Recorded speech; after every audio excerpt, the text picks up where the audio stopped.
ಹಸುವನ್ನು ಸಾಕಬೇಕು ಅಂದ್ಕೊಳ್ಳೋರಿಗೆ so ತಾವೇನ suggest ಮಾಡೋದಾಯ್ತು ಅಂದರೆ ಯಾವ ಥರ ಫೀಡಿಂಗ್ಗೆ ಹೇಗೆ ನೋಡ್ಕೋಬೇಕು ಅನ್ನೋದನ್ನು ಹೇಳೋದಾಯ್ತು ಅಂದರೆ ಸರ್ ಮೊದಲು ಏನಾಗ್ತಿತ್ತು ಅಂದರೆ ಹಳ್ಳಿ ಕಡೆ ಹಸುನ ಆಚೆ ಹೊಡ್ಕೊಂಡು ಹೋಗ್ತಾಯಿದ್ರು ಬೈಲ್ಗಳಲ್ಲಿ ಅದಕ್ಕೇನು ಮೇಯ್ಸಾಕ್ತಾಯಿದ್ರು. ಅದು ಹುಲ್ಲು ಬೇಕೋ ಇಲ್ಲ ಯಾವ ಸೊಪ್ಪು ಬೇಕೋ ಅದಕ್ಕೇನು ಬೇಕೋ ಅದೇ ತೊಗೊಳ್ತಾ ಇದ್ರು.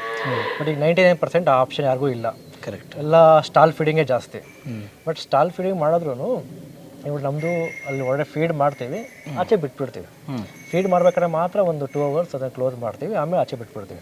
ಅಂದರೆ ಅವು ಆರಾಮಾಗಿ ಓಡಾಡ್ಕೊಂಡಿರಬೇಕು. ಕರೆಕ್ಟ್. ಬಟ್ ಏನು ತಪ್ಪು ಮಾಡ್ತಾರೆ ಅಂದರೆ ಕೆಲವ್ರು ಏನು ಮಾಡ್ತಾರೆ, ಈಗ ಅದು ನೇಪೇರ್ ಅಂತ ಒಂದು ಫಾರಮ್ ಹುಲ್ಲು ಬರುತ್ತೆ, ಅದನ್ನ ಜಾಸ್ತಿ ಹಾಕ್ತಾರೆ. ಒಂದು ಟೈಮ್ ರಾಗಿ ಹುಲ್ಲು ಹಾಕ್ತಾರೆ ಕೆಲವರು, ಇಲ್ಲಾಂದ್ರೆ ಬರೀ ನೇಪೇರ್ ಹುಲ್ಲೇ ಹಾಕ್ಬಿಡ್ತಾರೆ.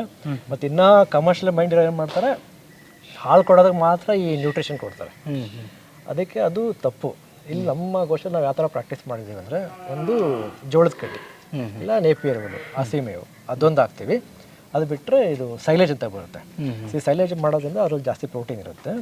ಸೈಲೇಜು ಮತ್ತು ರಾಗಿ ಹುಲ್ಲು, ಓಕೆ, ಮತ್ತು 4 ಥರ ಈ ಮಿನರಲ್ ಮಿಕ್ಸ್ಚರ್ ಅಂದರೆ ಹಿಂಡಿ ಬೂಸ ಮತ್ತು ಕಡಲೆ ಬೂಸ ಅದನ್ನೆಲ್ಲ ಮಿಕ್ಸ್ ಮಾಡಿ ಕೊಡ್ತೀವಿ. ಓಕೆ. ಅವಾಗೇನಾಗುತ್ತೆ, ಅದು ತಿಂದಾಗ ಅದಕ್ಕೆ ಬೇಕಾಗಿರೋ ನಾರಿನಾಂಶ, ವಿಟಮಿನ್ಸು, ಪ್ರೋಟೀನ್ ಪ್ರತಿಯೊಂದು ಸಿಗುತ್ತೆ. Boss Vala, B the boss.